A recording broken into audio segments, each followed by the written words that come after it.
Yo, here's one to get more control over your sound by splitting them into different parts. So the basic concept is just splitting it with whatever kind of signal splitter and then automating the volume of these parts differently. Now we can use pretty much anything for this, like multiband splits, something like EQ DJ or something like that. Any kind of transient split, like if you have a plugin like the Melda plugins that have these kind of splits, or something like split EQ that maybe lets you solo transients and tonal part differently. Bitwig Spectral suite is great for this, especially transient splits, so I'm going to be using this and kind of demoing it on this kind of sound here. So, first a bit of stuff about transient split. Transient split basically splits the spectrum in two parts. You can split into transients and tones. Now there are two different modes that make it sound quite different. There's the percussive mode, which basically means transients are kind of transient as you traditionally understand it. Sort of there are more percussive parts of a sound, while tones are sort of the sustains. But there's also the noise mode, which basically means transients are the kind of not pitched parts of the sound, while tones are the sort of more resonant and tonal parts. So two things we can do. We can either automate these two volumes separately, or we can use this basic fade thing here, which basically, this is all transients, this is all tones. And let's just use this fade thing because it's going to be a bit easier. So in the middle it's basically neutral. And then we can just automate this back and forth to kind of fade between emphasizing the transient part and the tonal part. So let's maybe do that for this sound. Maybe.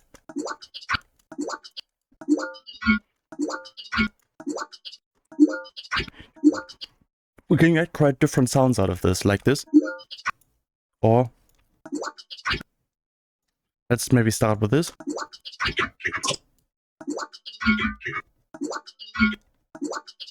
Then maybe go here.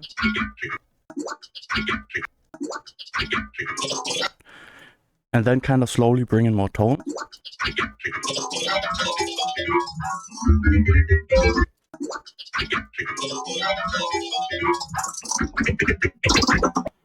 Or maybe we want this part to be more sort of ringy and resonant. Or something in the middle.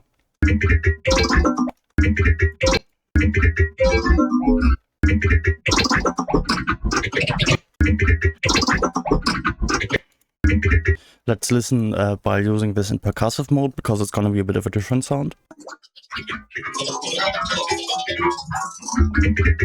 I personally prefer using it in noise mode, to be honest. So we can do this to all sorts of sound and use these automations to kind of add additional layers of expression and movement to our sound. So maybe let's get a bass or something like that and demo that on that as well. Or maybe we already have a bass here. Let's just use this. So you can hear already there's definitely a lot of noise to the sound, but also a lot of resonance. So let's just bring this in here. Maybe we want our first hit to kind of lose all the noise.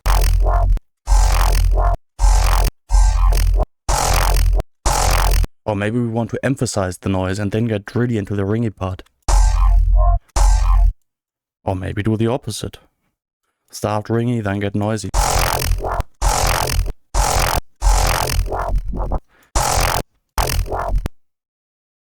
All sorts of stuff to be done.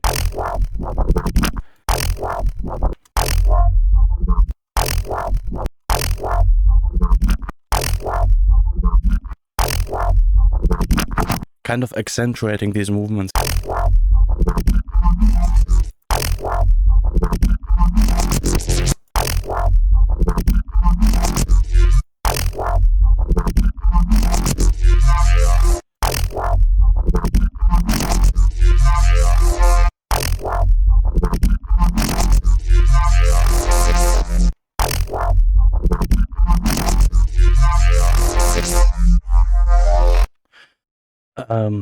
Especially on this kind of sound, on this kind of bass sound, it can really kind of also help just clean up your mix a bit by like controlling when a sound is more or less noisy. If you want to make this more subtle, just turn on the mix because this is linear phase.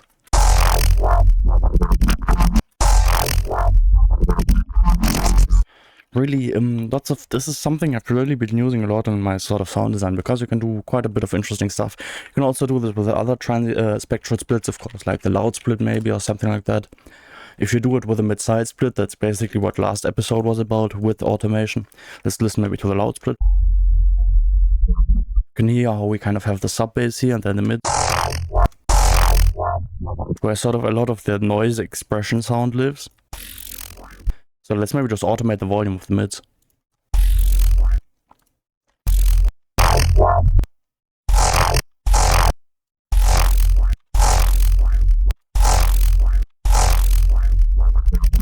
Something like this, yeah.